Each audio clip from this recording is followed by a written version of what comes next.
Olá pessoal, tudo bem com vocês? Como vocês estão? Espero que esteja tudo bem. Vamos dar continuidade nas nossas aulas de Direito Processual Civil e o nosso encontro de hoje vai ser um pouquinho mais breve, porque os vídeos estavam ficando muito pesados.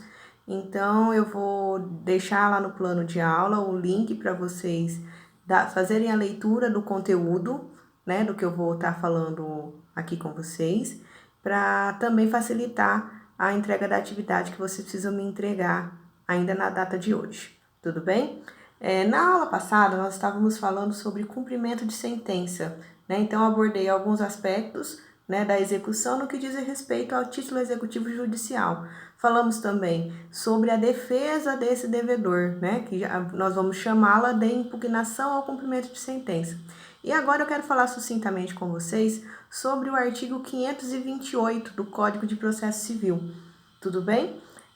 Esse tipo de cumprimento de sentença, ele adota um regime especial, porque o que eu estou dizendo no 528 é quanto ao tema pensão alimentícia. Então, vamos pensar que houve um reconhecimento, uma fixação de alimentos e a partir dessa decisão, seja de uma sentença, seja de acórdão, e a gente está falando de uma decisão que transitou em julgado, que foi reconhecido o direito à pensão alimentícia, ou até mesmo daquela decisão interlocutória, que ainda que provisoriamente foi resolvida, decidida dentro do processo de alimentos, tá? Vai ser possível a gente fazer a execução, e essa execução nós vamos chamá-la também, por ser título executivo judicial, seja definitivo ou provisório, de cumprimento de sentença na modalidade alimentos, modalidade de pensão alimentícia, e a previsão está lá no artigo 528 do Código de Processo Civil. Alguns pontos que eu preciso destacar para vocês. A primeira é que o cumprimento de sentença no que diz respeito à pensão alimentícia, ela não acontece de ofício.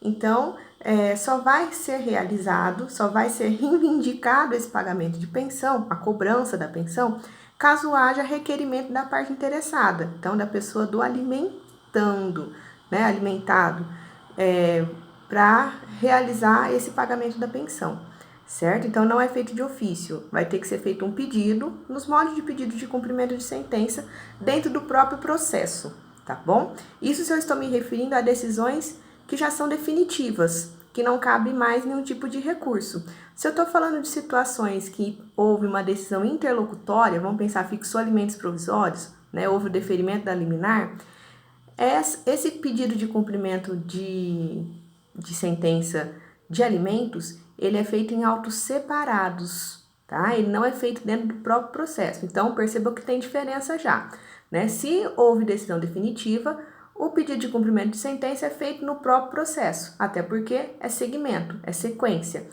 Mas, se for uma decisão interlocutória, tá? Se for algo provisório, fixação de alimentos provisórios, esse pedido é feito em autos apartados do processo.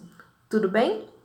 Segundo ponto, vai ser feita a intimação pessoal do devedor. Então, ontem a gente estava vendo que a intimação do devedor pode acontecer por diversas formas, né? Nós vimos lá no artigo 523 que ele pode ser intimado através do seu advogado, por diário oficial, né? E lembrando as outras modalidades, quando for defensoria pública, quando ele está em lugar, né, que é incerto, que a gente vai ter que fazer por edital. E aí, lembrando das outras modalidades, aqui é um pouquinho diferente, porque como há necessidade de que ele realmente pague, e aí, vamos pensar, vai ter que analisar suas justificativas, vai ter que localizá-lo pessoalmente, porque o não cumprimento pode gerar a prisão desse devedor.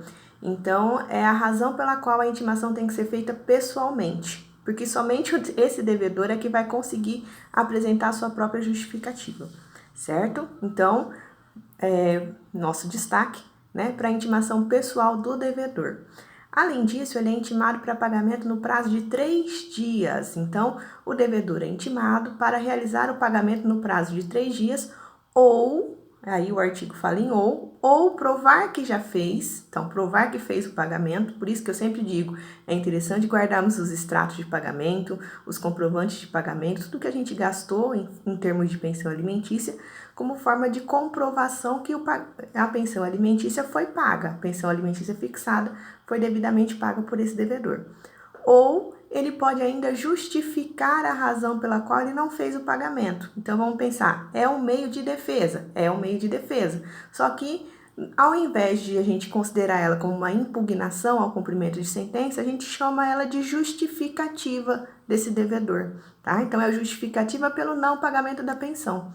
Tudo bem? Tudo certo? Vamos pensar, foi intimado, passou o prazo de 3 dias e o sujeito não pagou. Qual que é a próxima etapa?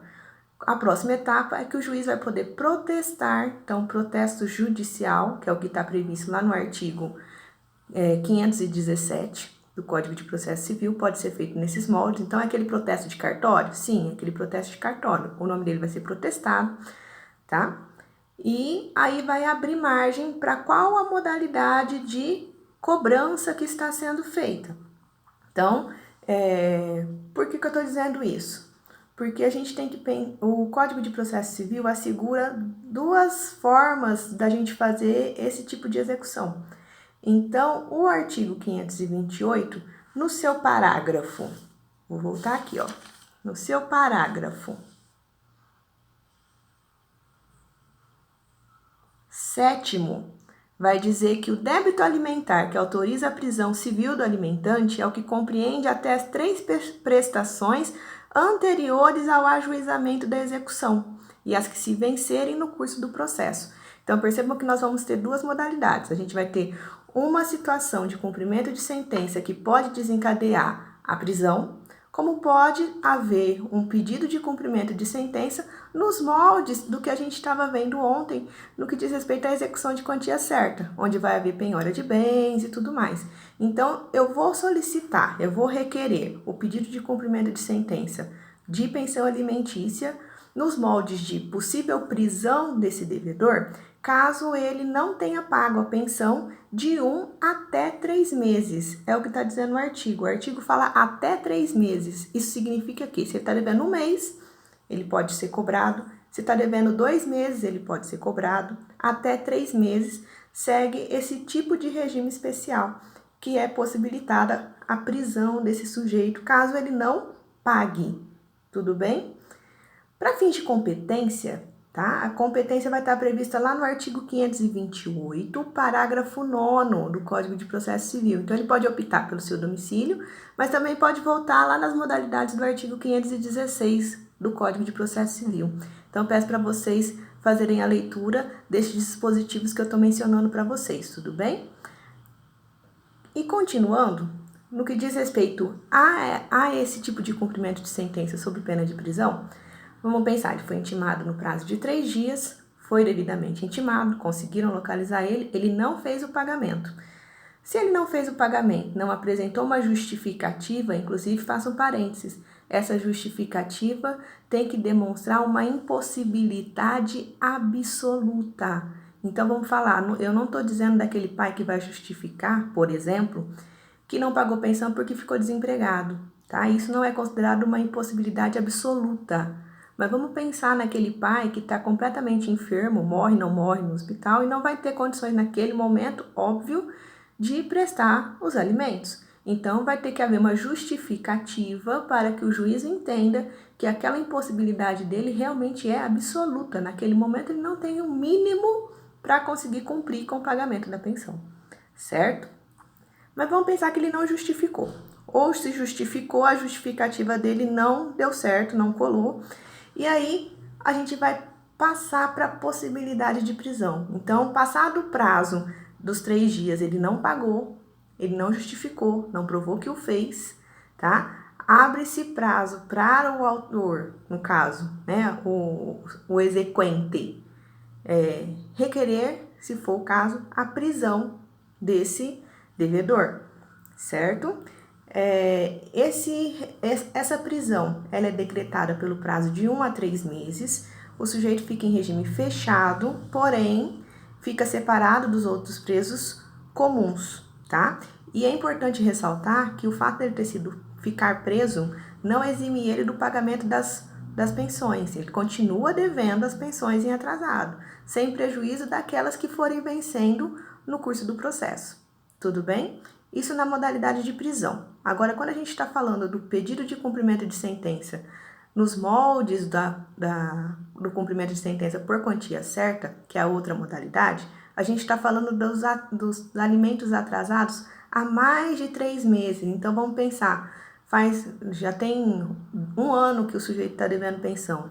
Então, esses 3 últimos meses a gente cobra num pedido de cumprimento de sentença sob esse regime de possível prisão, e os demais, do 4º mês, 5º mês, 6º mês para trás, nós vamos cobrar sob a modalidade de possível penhora de bens. Então, o sujeito não vai ficar condicionado à prisão, mas sim quanto à penhora de bens, quanto a esses outros meses em atraso, certo? Faço ainda uma última observação, que o artigo 529 vai dizer sobre a possibilidade de ser encaminhado ofício, tá? Ofício para a empresa, o empregador desse devedor, para poder fazer desconto em folha de pagamento. E o mais interessante é o que está previsto no parágrafo 3º, que diz que, sem prejuízo do pagamento dos alimentos vincendos, o débito objeto da execução pode ser descontado dos rendimentos desse executado de forma parcelada. Então, pode ser feito parcelamento, contanto que, somado à parcela devida, não ultrapasse, então presta atenção, não pode ultrapassar 50% dos ganhos líquidos desse devedor. Então, é importante a gente ressaltar esse parágrafo 3º, porque vai permitir que os rendimentos do executado sejam atingidos para o devido pagamento da pensão alimentícia. Tudo bem, pessoal? Por hoje eu encerro. Peço que vocês deem uma olhada no material de estudos, realizem a atividade e me entreguem ainda hoje, tá bom? As dúvidas, por favor, me encaminhem, tá? Fico aberta aqui durante o período de aula para possíveis questionamentos, tá? E contem comigo sempre que precisarem. Até o nosso próximo encontro.